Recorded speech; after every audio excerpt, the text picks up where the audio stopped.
Sifonga mali e na o tato o fai pese o le Suluaulama sa a waifo i le nei tauranga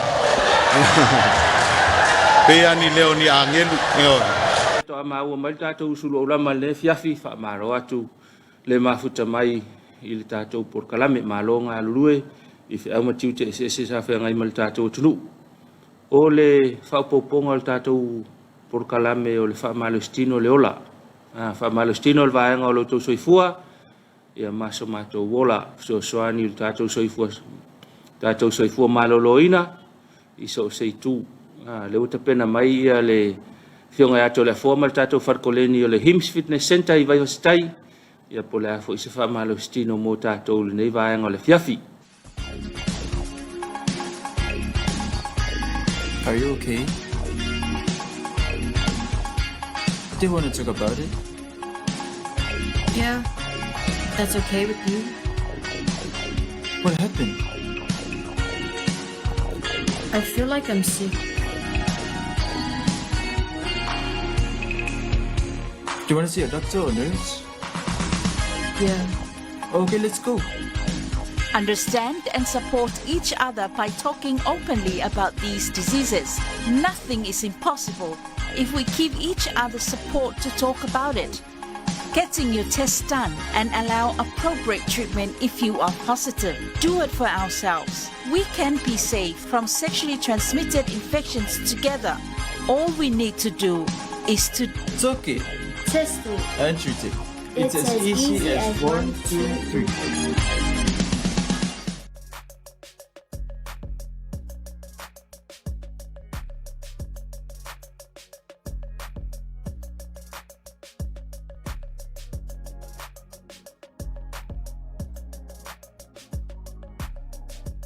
Exercise is life. Famarostino oleola. Ia, peila leo ko sisila mai leo mo vaengo. O kingo o kako kingo amakaku kako vai. Kako mangava. Kako lima. Ia lela o kako mai me silong kawa. O kako me ai palengi. O me palengi po me ai pui.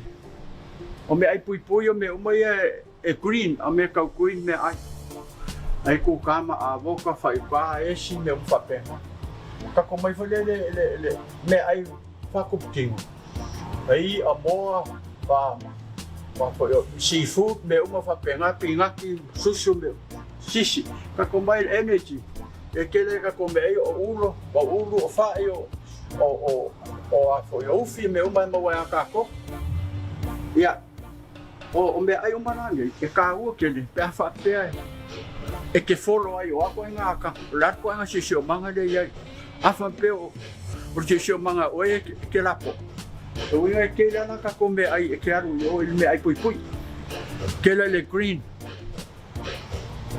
mera o kama a boca fa yo kama mo tanka le la manga o fia lusi lo nga we ke la o me ai e ka le ke la nga me ai il body build pe nga le shea o i lai mga miranga energy o le uru malfai a ka outfit ka no lang o le lai fi lusi long weight ar kanka e pa e kingo lai kiki ya e la be umara me ia le se pui ngo lang kausami kawan me lai nga pui au ngi pe fa nga me ai laso every 4 hours balu fa o le balu po kanka le o fia pu don nga weight le me se mai kasi sa o ko la ye me ai ai paulan me ia ai kai fa kula mai le tai ches langa me ai langa kai fa le balu kula waru e sa kul me ai king hor kanka so e kaulanga nga ba wa ala kula me ai le e sa ka le so me ai ia o le lo e ko nga prande la fa so ka ora nga al me silen ka o ila ka ko mafa very important. Ol bele o ko te binge. Wala inga o kele kaka ngase porque ka ko mama. O la ko mama fa. O sida ko le la ko ma luma. Al bele ya kusa le lo ma lunga ma mafolo kingo. Apa pe que o fuku. Ya lo wai te ka ngai por se la kilo por iba su kilo. Ai fa sida ko se la mon ku bolen failo e maso po ko lo kingo nga nga sosoangi lo awivi. Wa le awivi e te pela wa le maso a le se maso. Ia ele fai ngaru le awivi ele fai nga pen le fai twist. So afa peo kanko le I le fuole. Ia pa lengi le. Wa afa pe ke puka aku afa pe kanko pa e. Ia pa lengi foi longa wait. Wa mele nge le mele kupu nge tengi nge ya kanko. E pe o le flu pe o le se climate change. Ale le ana la inga oi me ai pui no exercise pa lengi lo mafa malo kingo. Fai ngo le ia se me ola la e mo fo se ma. Ar ka uanga lenga fai le exercise. O le maso lo kingo is like a few sparks.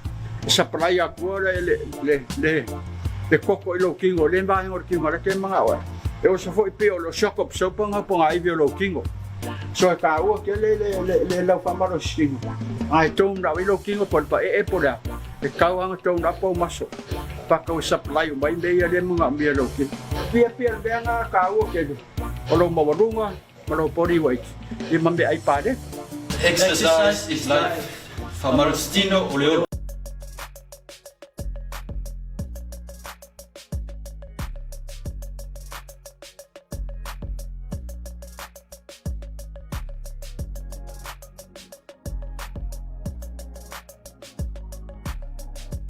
Exercise is life. Whamaro stino o leo. Ia whapopongal na tātou por kalame o le whaamalustino leola. Ia te pena mai ai le whionga to le formal tātou wharkoleni al HIMS Fitness Center I Vaivasatai. Ai lango I ai le vaenga le kānesa, vaenga le HIV AIDS, ma le vaenga le TP, po le au vaenga le e vai al fatfata vai, le ngase le fatfata vai o lo vaenga le mtanga luenga le soifua maloloina. Whaleo I pele ngang whaaftai. I le lango mai tātou por kalame ia e manatu lava e tau le whaaleo ina I manatu I lea mea tau longo lava ia whaamalostino lava leola te le nei vai tau pesi ai solo mai meo Facebook ma mea ngā ke lenga le whaamalostino I tātou ia as nofo ai al nufoa ma sa eu Facebook lātou ia e tau na alu I whafo e whaamalostino a mai se lava pe a whaapea te whainga aluenga sao whaila so atoa tau lama whaangai ngoi le tino ia o ngā mo I tātou tau longo fo le soifua maloloina I le mau whaamai o no mau ai tātou ia ai tā ua le whaamalostino ka ua le amata ia whaiwhai ai ala ia whaiwhai ale o le taima ia o whaamalostino fo o te pena mai le whionga to le fol ne Afiafi ia e fua lava e oi le vaenga whitaui mo lo soifua matua ia whitaui mo lo tino nai ai pe puta pe pae ia pole altu ai ngā tino na ia lo tino ia fua fo ia leo lau whaamalostino ia e whailo fo I wa vai ia te haole si aso tu e whai fo isi minute lua tae au ia me whaasolo tu ai alfe au lawa ia tau longo le whaamalostino leola vaenga o le tātou wola e so soani il pui ngol tele le mau whaamai o lo afia I tātou whaamalostino leola o le tau sami pāleni o le tau sia o lo tino pāleni o le tino mosi ia ma le soifo umi whaamalostino leo la por kalame lau whakasa TV lua ia ala atu I le Suluaulama ngā lulue lua ma le whionga to le forma le HIMS Fitness Center I Vaivasatai lango iei vaenga le soifua maloloina HIV AIDS o le vaenga le TP ia whapea fo I le vaenga le kānesa pāwhitai mo le lango mai le tātou por kalame whaisa si tātou malolonga toi fo I mai whauau tātou por kalame le Suluaulama.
Samoa o le atu to ele o se atu taliola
o le whaafianga lava e pe mana ia se e malua i fo ila fiafi la tau a tau no naua mapu mai sa ngalua iuta ia tātou ia sa tautua ina o tātou ainga soluanga lo whaamalo ia tātou whaamalo i lau tau si ainga titia ngalo ia me silio lele o ngalo whaamalo i tau si ainga ia tau le to o tātou ainga tapa au tātou ainga o sa o tātou ainga whaamalo atu malo ngā lulu nei yaso to mai le tātou ainga ia o tau i whaiunga whai matiu te whai malo lava ngā lulu whaamalo ia tau le tau tua vai tātou ainga malo si o tātou ainga le o manga le wanga le ngā sese o le vainga o le whanua i o ngā sesenga mea ese le tātou ainga ma le nuu ma le tu malo whaamalo atu tātou por kala mea o tau ele o ngalo tau i whenga e fo i matiu te mawhai wale ne yaso malo lava malo ngā lulu malo foi ia a whapelo mapuane ia nei musika ma nei whawhiawhianga na la tātou por kala me le fiafi ia whanofo malo e foi ia mapuane ai i whiau mga luenga sa whenga iai malo lava ngā lulu manatu tātou por kalame ua saonga le mule yasu whiau mga luenga tau manuia mai tonu fo ini vaenga o whalavelave po ni vaenga o whaalua whasasei fo le mawhau pe a mai le whanoa noa ia pe mai fo le fia pe mai le ita o le nei yaso ia tātou ona sai whelanduan wa ilawa nā o fo linga o le asa ma le asa i whiau mga luenga ia ai whaatofi le mula walo mawhau ia ma whaatoa ai o e vaenga umoro e whiangai whaatoa le mawhau ia maua fo i manatu ia whaanga solo ai le vaenga ma le vaenga ia o le me masania ita no fo i lalo me whapena e pe o mea whainga tāna tātou mea ma ale fo i lea wail tangata ita ia ke ua kupua koe sisi mea ia ita no fo i lalo ia whai mai fo le tuspa ia au le ita na ia ngasala ia e malo ngā lulu e le tātou tunuu i whiau ma ngā luenga wha malo lava le mata ngā luenga o leo ngā lulu tātou saunga le mu le ngatai leo le mata ngā luenga o le fui mu mata ngā luenga le masi ang wha le tise o le mata ngā luenga o le vai ma le ofisio le tau malo lava e mta i tuwina le tango le mu le tunu so skai mia e tupo e wha lave ia ne mta ngā luenga lava ia e tau nu watu ia ma whaatau nu uwahenga umolo iai e se mele sa pasi mai se silunga o penga te whailangi i New Zealand ai tangata Samoa le walu whaonga le loli whaatau le loli ngau i si ainga Samoa le ia le ia tonu le whaalongo atu ia le ua o i leo ma vaenga whapena ia mua fo ia le ata ma leise ne avita avale ia manaia maua nei vaenga na ia on sai lolia pe o mau mal tātou por kalame ia tātou whaatalitali le la whainga luenga leo lātou ia wale poli to e tapena fo i le tua le ala ia to fa fo i mai le se le ni wole ilo ia o mai mau sa tau whaatau whaonga i sisi mea ia o sautanga ta le alo wha ave ia e tātou manatua ia i lātou nei ia manisi fo i o fia maua le fsoswani le taimi ma le taimi tātou manatua i tātou talosanga nei wahanga whapena e foi le tala le na maua i sini Australia uma tala i tua leona liona po le al fasa mo sa ol na me o matala i tua male su male pa ho le tu ai manu o matala i kua ka mo e so le lunga la ol tele ia ai tonu ele o afia inisi ia o fala velave ala tau longo fala velave ia tau longo tātou po kalame fa pele uta pena nga il fale ia fa to al leilo lo sa ia i tau no il fale manuia ia lo ta pena mal tātou fa nga lotu fa pe fa le mapu atu il fale malo malanga ia tau manuia mai ia o fa talia tu ma ia nai tamama tinama le ainga ia mapu ne ia ni fane ia la fol tau le malolo ia tātou sa ili le tua o ia na te toe fa le ia vaenga sa fenga mai tātou le ne yaso sa ita sa fa noa sa fa alii po ia langona sa ia le yaso ia tātou to manga le sa tau lo ke wiso to mai tātou ma fana fa o mai foi au manga luenga le yaso le uta pena mai tātou Tapuaiga Afiafi le sunga i le whawhengainga le sunga whaiwhi au ia kopo pese ma le e whakasa i manurewa o le pūlenga manukau sai le uta pena mai mo le tātou whainga lotu Afiafi. La sila mai le tātou tunu mai mo mai sao te pulanga te lavou, nei whaafifianga whalenganga, nei vivi inga o le atua, ia whanofo mālua i fo ili nei aso le mapuani, ia au te pena mai le tātou whainga lotu le ne Afiafi.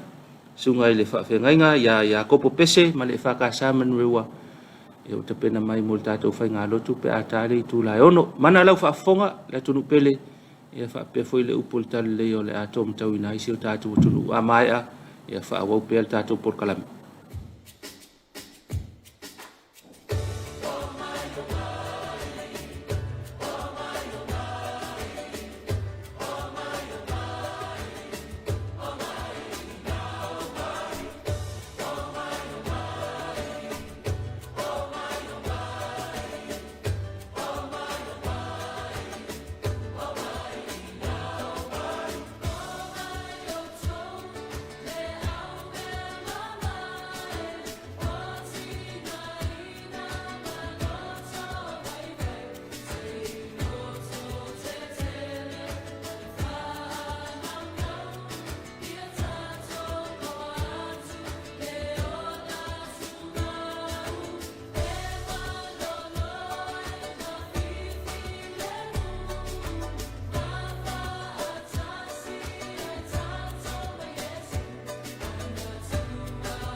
Ma pumai fe au malavasinga o ne yaso Samoa.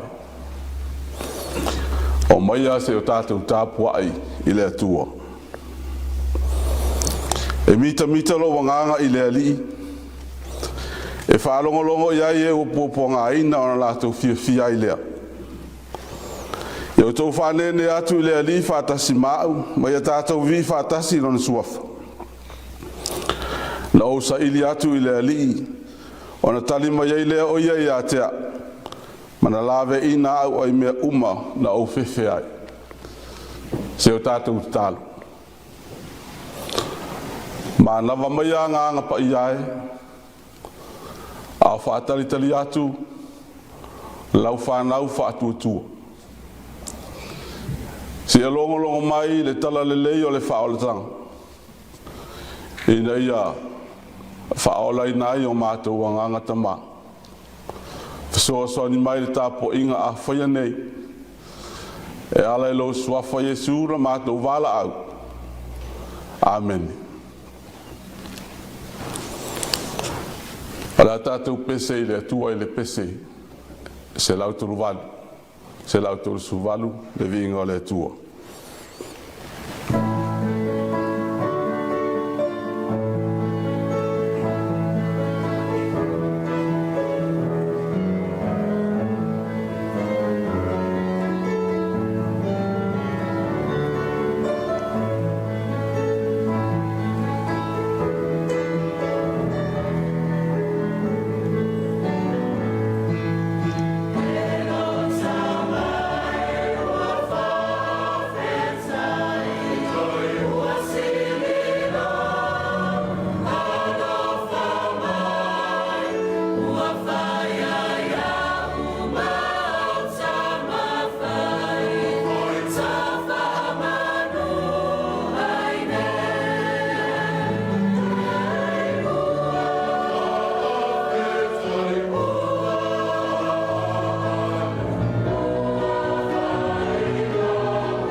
whaitawina o Awhionga pa ia alo tātou atua.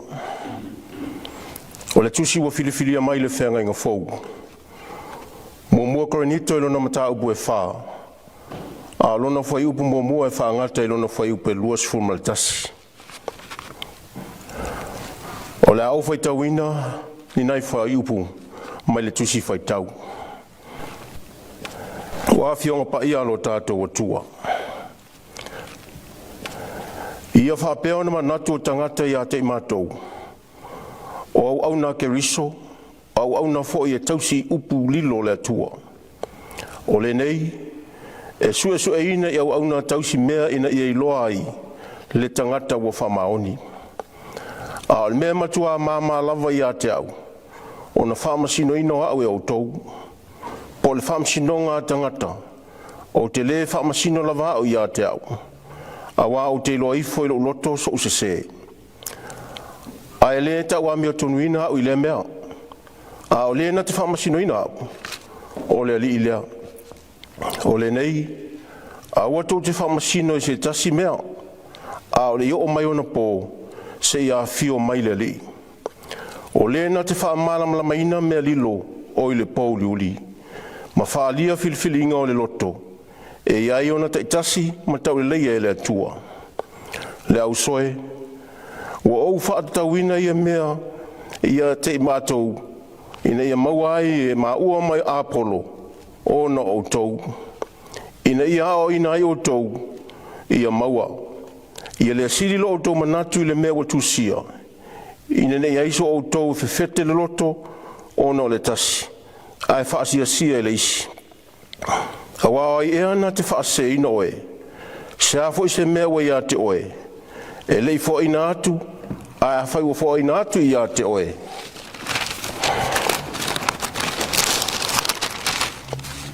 Sea le mea ua mita mitai, peise i e lei fo ina atu lava.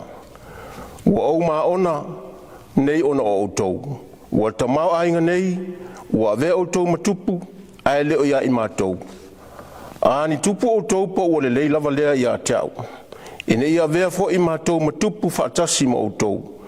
A wā o loo manatu, mutu ina atu i mātou leo apostolo le tua. Ia muli muli, pei o e wato fia i oti. A wā ua vea i mātou ma mataanga i le lalolangi. O angelu atoa matangata. O loo vale lea i mātou ono ke riso. A o tau loo hata mamai i a ke riso. O loo vai vai i mātou. A ua malolosi o tau, ua mamalu o tau, a ua whaaleta ua loa ina i mātou. Ua o maile nei lava i tu waso, ua mātou fia aima fia feinu, ma ua le lava lava. Ua tau whaitu ina, ma mau solo i mātou. O le tau ti ngā i mātou o ngā luenga i o mātou lava lima. O loo anga tele ina i mātou, mātou te upu le leia tuai. O loo sawa ina i mātou, mātou te ona sai. O loo whaiwhai i mātou te ai oi atu. Ua mātou pei o ota le laulangi. O le pūnefu fo i o mea uma, ua o mai lava i ona po nei. O te lea tusi atu nei mea e wha maina e o tau, ai betai. O te apopo i atu i ate o tau, o lau lava whanau pele. A wai ui ina tau mamao ta ina o tama i ate o tau i ake riso. Ai betai, e le to tele o tau tamaa. Wana o whanaua o tau le tala le i a Yesu Keriso. O le nei, o te ai o iatu i a te o tau, i o tau whaao ao i a te au. O le mele o awina tuai Timoteo i a te o tau, o lo watari pele lea, ma le whamaoni le li, o le na te whamanatu i a te o tau o la ua mio ni ngā luenga Keriso, pei o na ao ai mea umai le kale sia. Whamanuia te le maile atua, il whaitawina o ana Awhionga paia. Whaamalama atili el mano le nganga paia ana Awhionga, pei o na tātou whaitawina. Na tātou whasangati a tātou tāsanga, tālo le whaftai, tālo whatu senga, o mori atu isi o tātou mna. E o tātou wifo o te tālo i atua.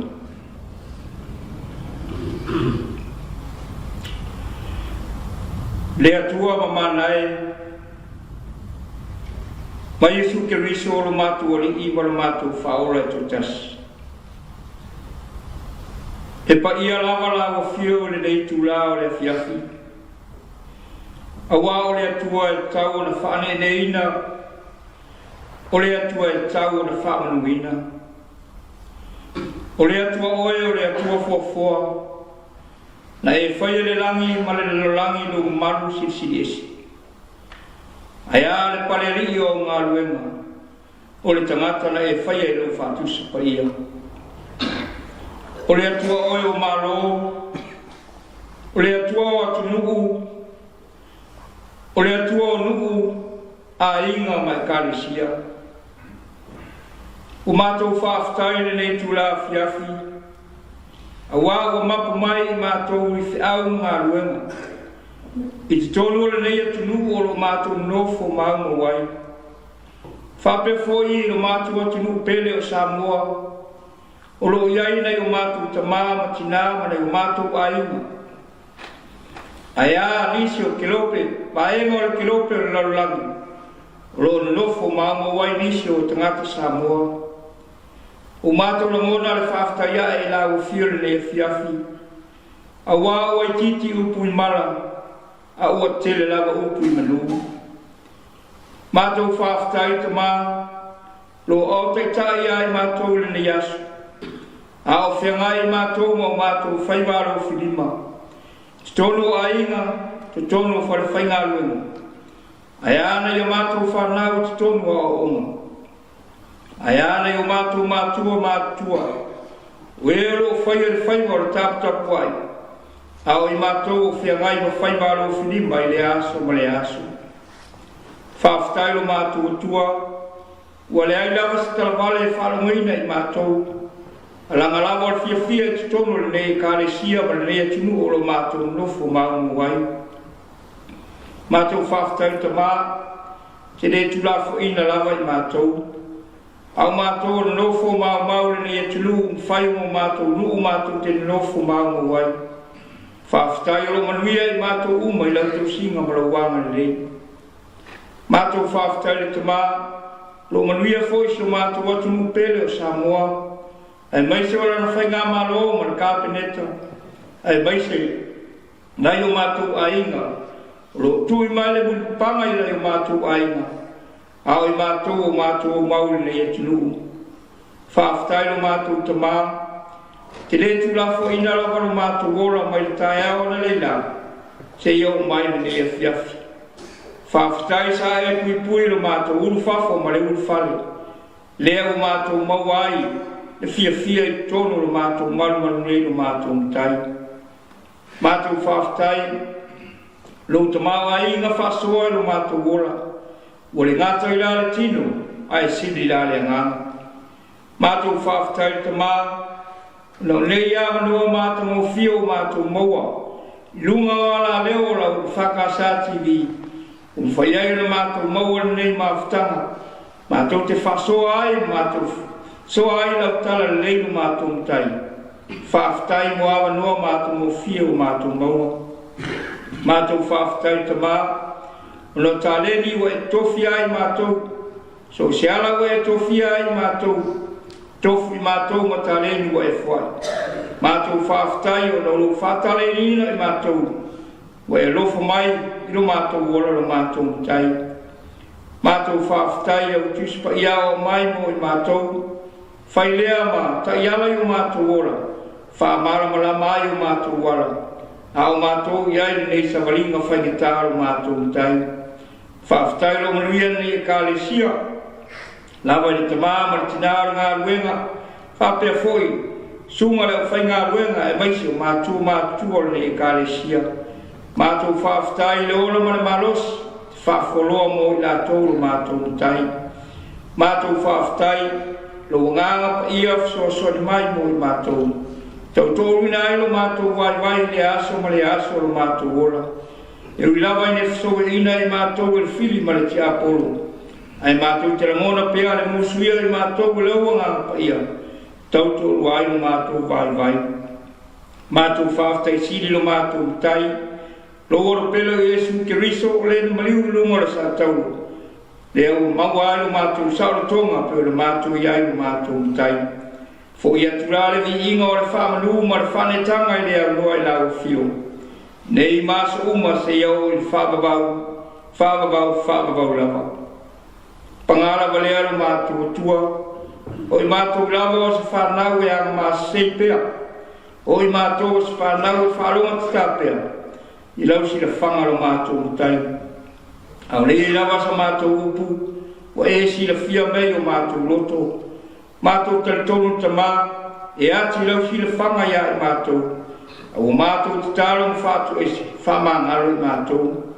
Mātou tatalo, whamangalo, taitairo ni e kālesia. Pe a whaifo i wa le tonu la lātou whātonu tonuina, ma le taitaina o lau kālesia o aoro mātou mtai. Whamangalo tangata lotu, pe a whaifo i, o le whamaoni le tautuaina o lau au marau ngā ruenga. Whamangalo i mātou lau whai ngā ruenga, o le moni la mātou tautua i lau au marau ngā ruenga. O mātou tālo ni e whiawhiro mātou mtai, lo whangia i mātou. Ia vea pere mariolo o le pelo Iesu Kirisu. Ia vea le me maa mai ai le wolofa i lo mātou wola. O mātou watu lava i lalo le tafu e o lau sātau. O e lava e maua ai lo mātou marolonga lo mātou matai. O mātou tatalo li e fiafi. Lofo mai, a tau mwhai mātou li e fiafi. A wāle pueina o lau porklama. O mātou tatalo le nie, a lofo ngia tatai so mātou maro. Pa le mia ma le kāpeneta ma le whainga maro. Ia iai lo wolofo ma le wanga le. Maua i la tau le ame tono e tatai ai lo mātou maro. A wā. Le mātou atunu mo tangata lau tele lo mātou mtai whamanuia le lātou tau whainga e maisi foi whainga maro fau e si le fia mātou tatalo whamanuia te maro ne e kālesia e ngai ai ma whiau ngā ruenga ma tiu tau ave a wāle taitaina lau e kālesia o au whamanuia i whaletua ma whawhengai ngai so se whatawhai tauranga o le ngata i nei atunu whape foi Samoa mai tu e whāra ki lopero nofo maungu wai. Mau o pera lātu tu whāwhale tua. A wāra lātu whāwhale le maru wai. Mau o niana stele. A wāro maro e whāwau. Mātou tutaro foi lo mātou mtai. Whamuria le le tunu o lo mātou nofo maungu wai. E whai mātunu o mātou te nofo wai. A wāo mātou sairinga manuia. O le ngata i o mātou ainga. Ai ala o kālesia ma lo mātou watunu lo mātou mtai.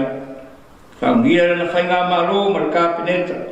Maua foi lātou le orasai, maua le lotele. Maua le whamauna. E taitai ai le nei maro ma le nei atunu o lo mātou nofo maunga wai. O mātou tālo foi le nei afiafi lo mātou mtai. Sau staivi o mātou whalonglongo ia o whiongpa ia. Te tala la mātou whalongo e whetalai oe lo mātou mtai. Mātou tatalo foi, sau se i tupo mātou ta oton moen marolo, tau sia lo lātou soifua mo la mātou wola. Tai atu i lātou le as fou a tai au, au fōringa pēr i mātou i lau fio. Ni sia o mātou tatalo lo mātou tamā, o ane mea o lea fia la mātou tatalo, si la fia o le tamā na mai sa mātou manuia.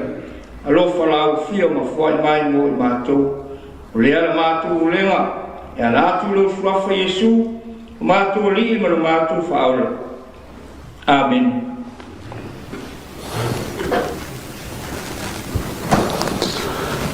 O le launga le suafa mamalo o le atua le tamā, o le atua le alo ma le atua le ngangasa. Amen. Wa maua le matua le tusafa i tawina. Ko nito mua o le mta upe wha o le whaupoiva. A wā o lo manatu o tui nātu i mātou le o apostolo le atua ia muli muli. Pe yo e o tō fia ioti. Wa wawea i mātou ma mata anga i le larolangi. O a ngelu a toa matangata. O lau tu o mafau faunga a whaleanganga o le ne yaso e tusai ma le tusi whaita waso le kālesia e whakasa. Au na keriso. Au auna a keriso, servants of Christ. O le ala i le pule o le tautua. The pathway to leadership is through service.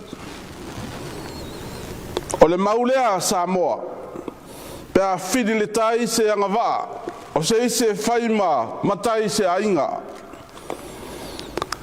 wale avea matai ele o se suafa eva pe na ona fa pipi matiu ai ne yolang pe na ona taulangi fo ia noa ma se winga o le taitainga fa matai e fa moe iai le fa mauponga ma le manuia o ainga manu e le ngata i le tausinga o mea sina e peo whanua ma suafa ai mai se ale fa maupoina o na ua ainga i le lotu tapo inga i le atua o vaenga ta ua ia sa whaatino ai le tautua i le isi matai na umia le suafa o afa taita inga le lei sa ia whaia na teimi sa tau muli ma sori mui ao ai i le ua pale mai sa oro sai ma ono pea se ia wha pale ina ma oilo na teimi e wha mati e atili mea le lei ai wha tuatua nai se wha le tonu o le taua na o le wha vaena ma manu ina ai le filifilinga o le matai Samoa mai longa fo i na tūlai mai e tausi le ainga ma tau ave le tiuti wha matai o tau wha iwi upo paulo le vaenga mo mua le tusi le nei wa mata o na tau tino upo le alofa wha tai le lei ina ia fo ia ai fina ua se ia wali ali mai le kālesia ua fōlinga ai o se ngā luenga e whaikeni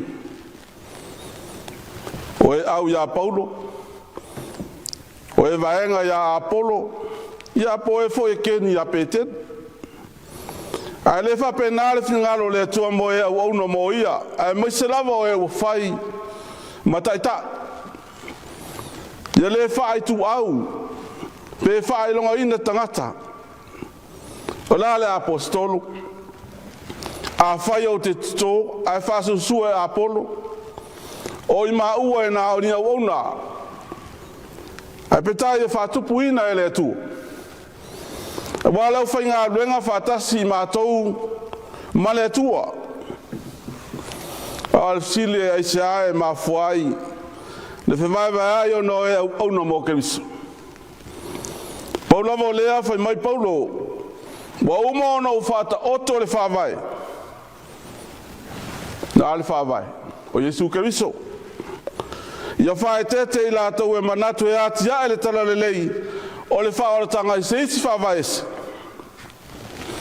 wa ele fa station tu se si fa vai ile wa uma ona tu ina o Yesu Kristo o le fa pe mai le apostolo le amatanga o tu foi tau e Afiafi mai si uso a whai ngā luenga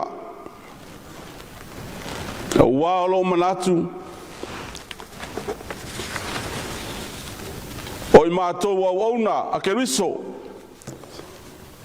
au auna fo e tausi upu lilo le atua o le isi leo tātou tiu te wha auna tausi mea le atua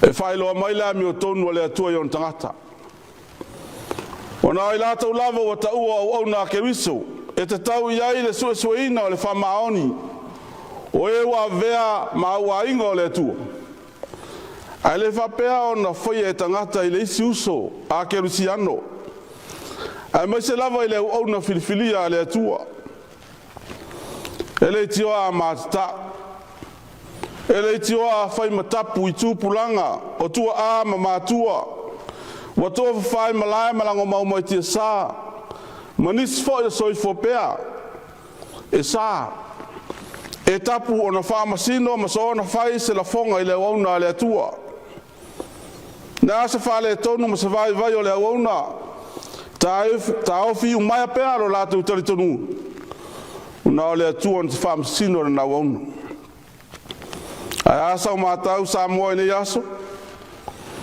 talo foi la ona filfilia o le ilonga se vai panoa e fato sinai i upu fai ma la fonga matanga o le ngata no fonga foi tele ai mo se lava e lungo le Facebook ma so se ala o so tainga E whapea fo e wāna no whai o ono le tala lele ia.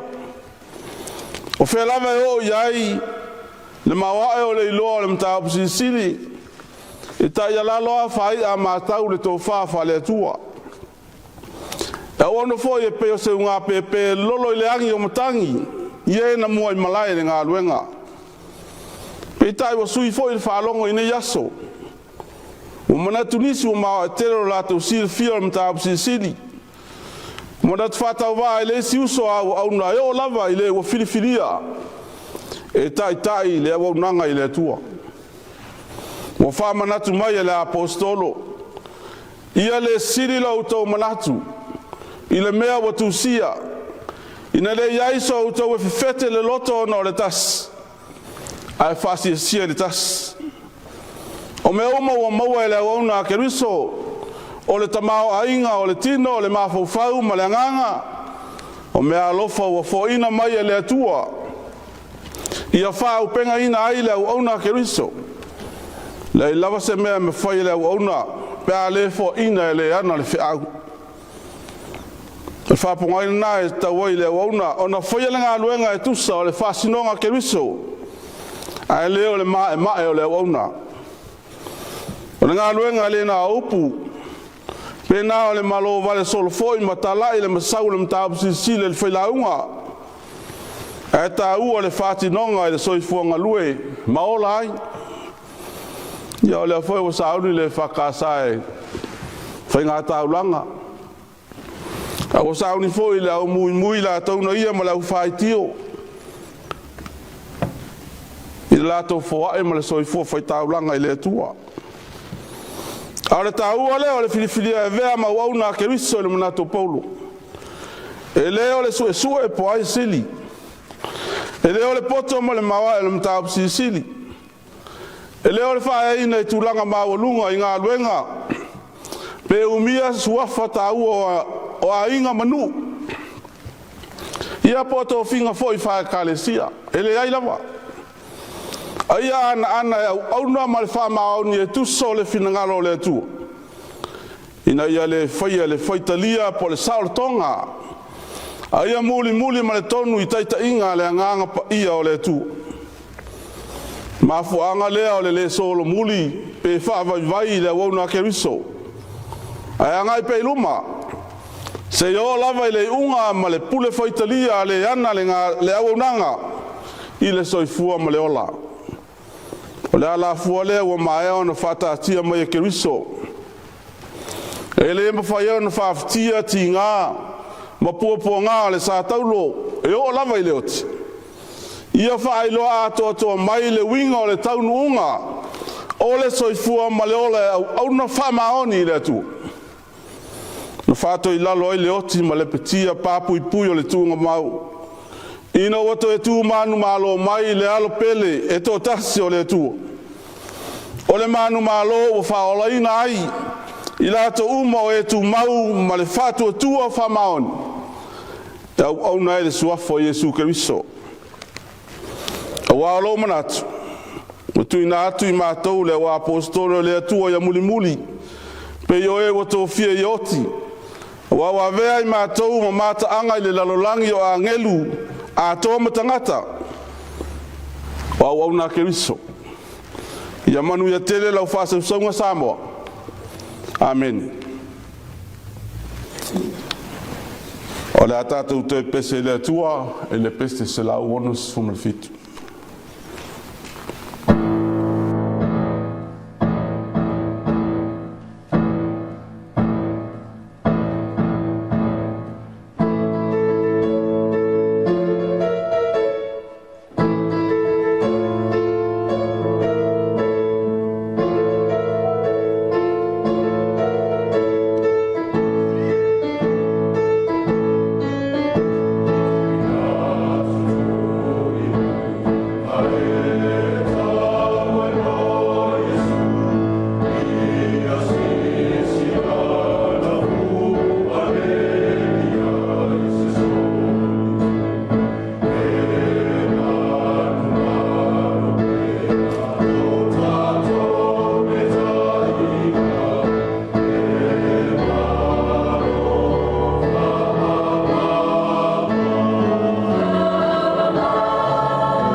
talo whamanuia.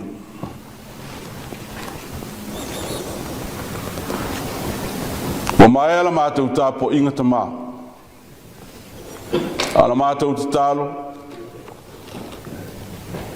Ia whamanino a tine mai pēa. Le winga o fionga ilo mātou wola. Male soifua whale nganga lo o tinu. Tuma mai o mātou lunga ma lunga o lau whana uma. Le manuia ma le file mua o lau fiole atu o le tamā.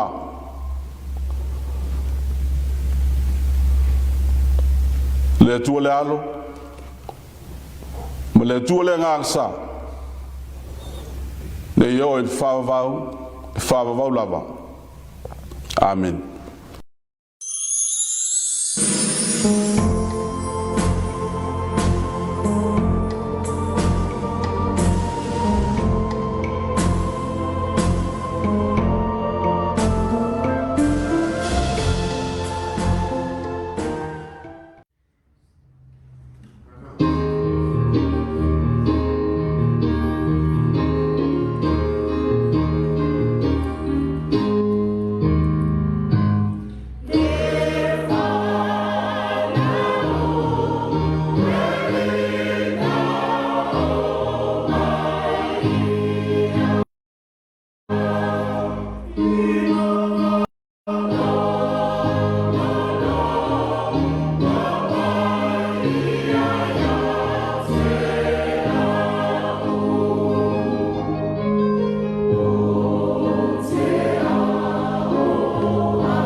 alu loa le tala lei ua whaafonga maua fo il tātou tunuu i le whiau moli mai mo i tātou e ala i tātou Tapuaiga Afiafi e moli whaaftai tele le sunga i le whaafengainga i a kopo pese ma le e whakasa e manurewa mo le tātou Tapuaiga le ne Afiafi whaaftai talo ma lo launga whaaftai sauni ma lo tāpena nga mātango fio le tātou whainga lotu e manatu ia ua i fotonu lava le fui niu le lapalapa i le whiau ia ua longolongo i nai fo isio tātou o tunu pele i le neiva engo le Afiafi sanga whaafoi pele mau e tele whaaleanganga i lausunga i le whaafengainga ia mo le tautua ina o ngā luenga le atua ia ma le ngā lulua i le ka le sia ma le lotu manuia le atua i le whalitua ma le nofalo ia ua fo i le tiu te whai lango ai le whiau ma le ngā luenga maolulu ma losi whaawau ua lava tiu te mawhaiva o lo o ngā lulua ai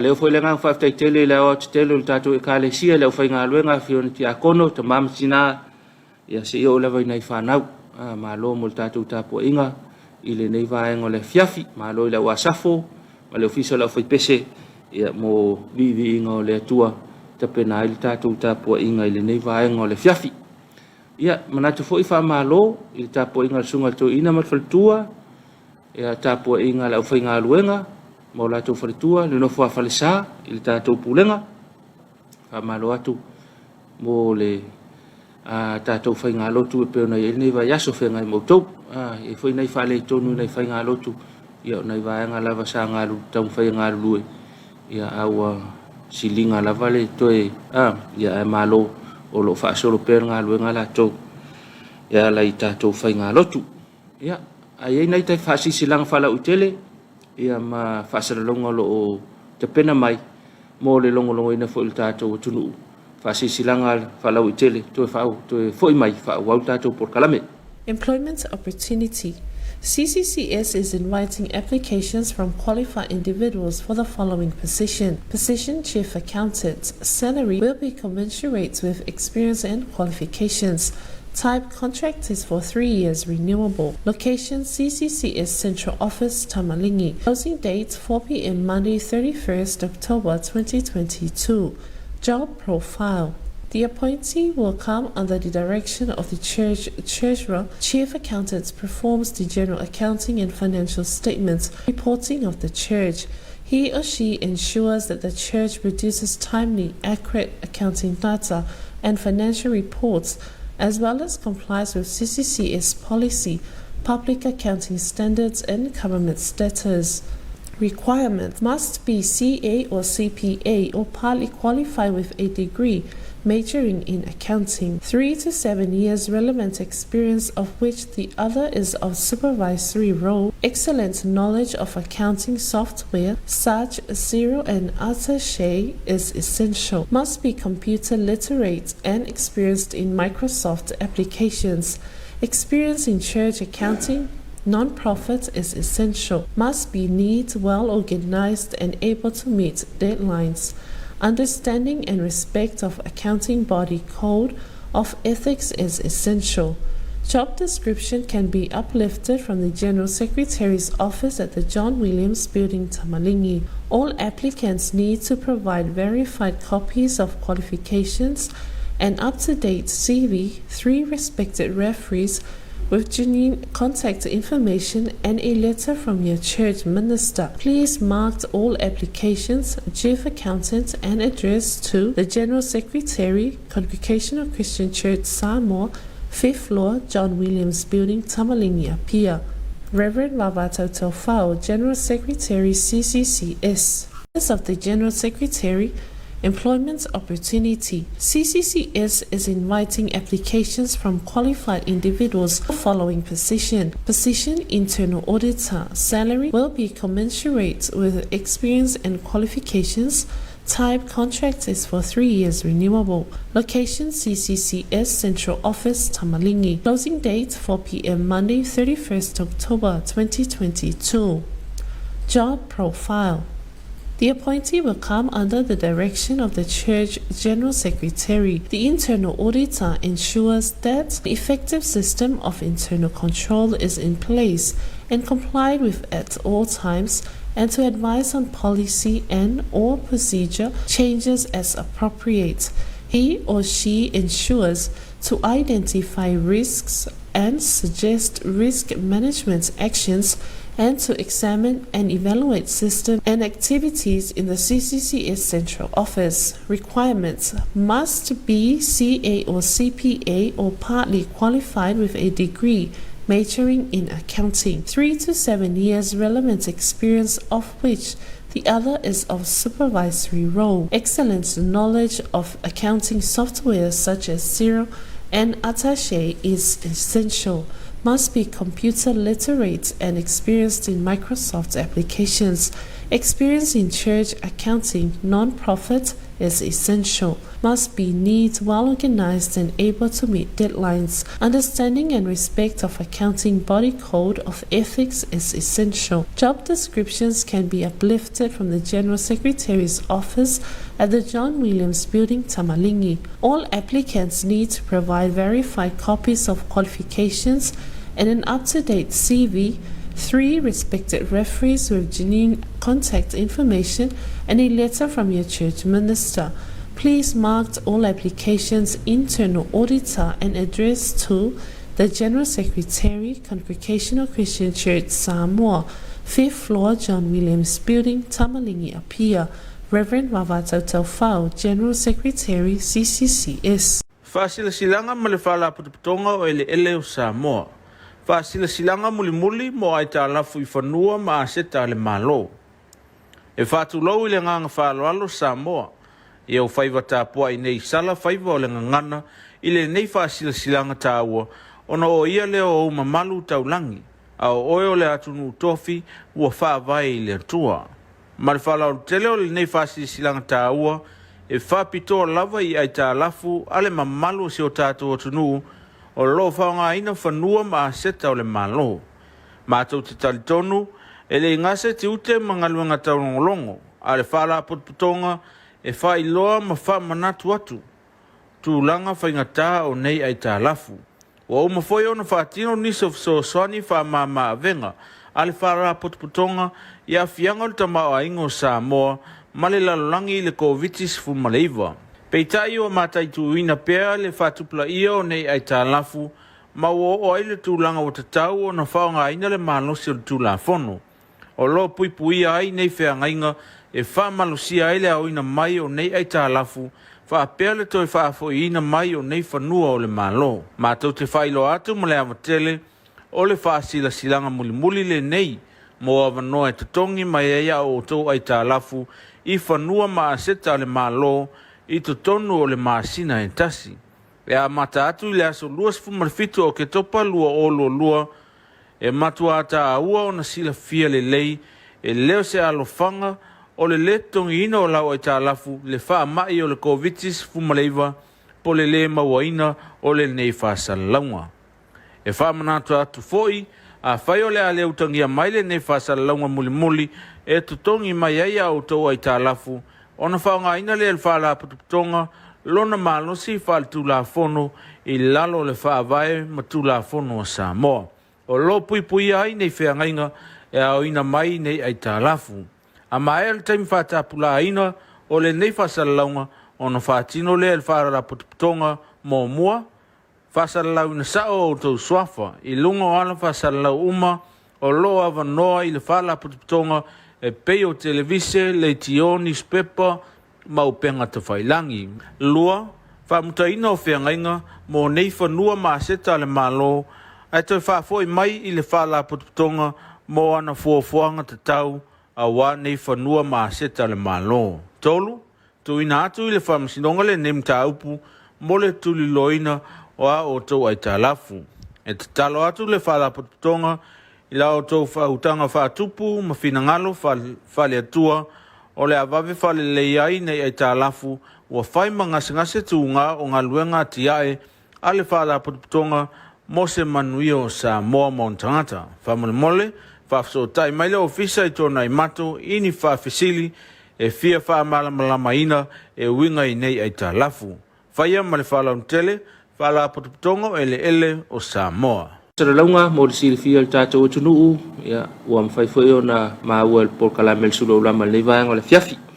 A whapea le whaelonga nei lo aso soifua, le aso tolu leo Novema, ia whamui atu tātou porkalame o le Suluaulama I le whaelonga ino le aso soifua, ma lo lava, ia le lofo le atua, ia o lo whaasoasoa mai pea le soifua, ia le ngata I lea o le malosi.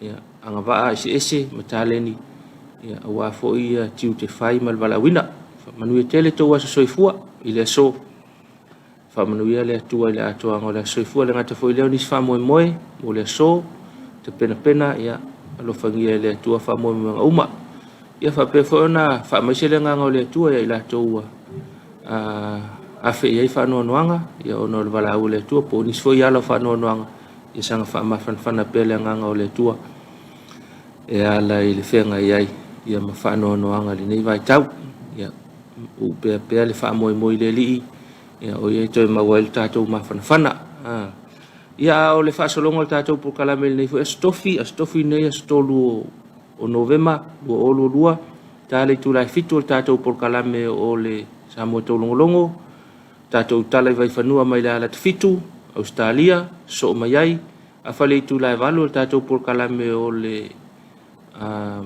aua le ai niu malili o le niu malili lango il falolo fatoanga o le tātou porkalame tātou wata whaasolo me Klaus Tota so mai ai ia ma le tātou wata tifanga e whaai ua I fo'i ia le au nanga lau e whakasa TV I le nei fo'i asotofi ia so mai ai le ata me Klaus Tota ma le tātou wata tifanga ata tifanga e lango ia I le tātou whale oloa o le business system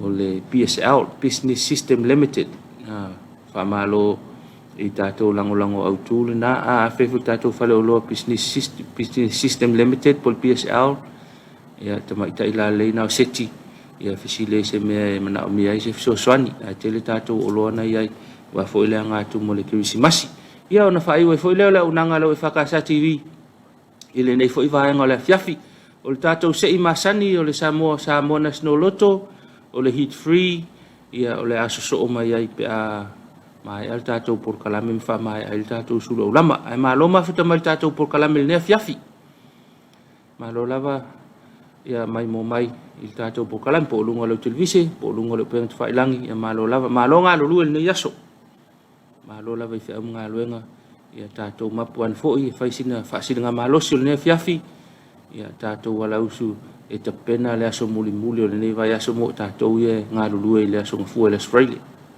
ai manuia whasau ngā tātou tunuu au mai le ngā le atua malona file mu tātou malolo ia mai malo se whaawai fo'i ia le teo aso le vai aso ma le whai unga le vai aso ia ua fau mai mo I tātou manuia whasau ngā le nei Afiafi tātou toi whailoa I te mwhape nei le aso atai au tō whasau I fua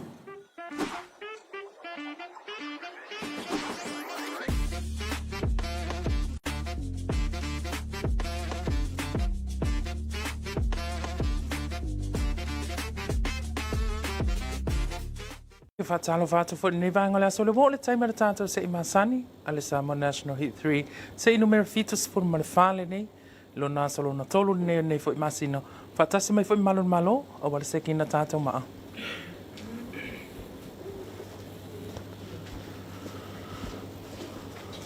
o fanga solo la se kina tato ma ale nei vanga la so ya mana tole tato Samoa National pingo le fefena nei le tula e vai lunga TV lima pounds game tato pakete la fanga ina tato jackpot nei major jackpot lua fe fase lau maxi jackpot na tol wa fe tala pata se foi mal tato mini jackpot no tasi le afe mal fast food tala a wona fanga loina nei le tato Powerball ia leo was full mal fitu miliona tala Pangaloina tato pu taps leo mfai mfata wina tua tato lala ia le na mai sakina tato ma manu ia tele le mate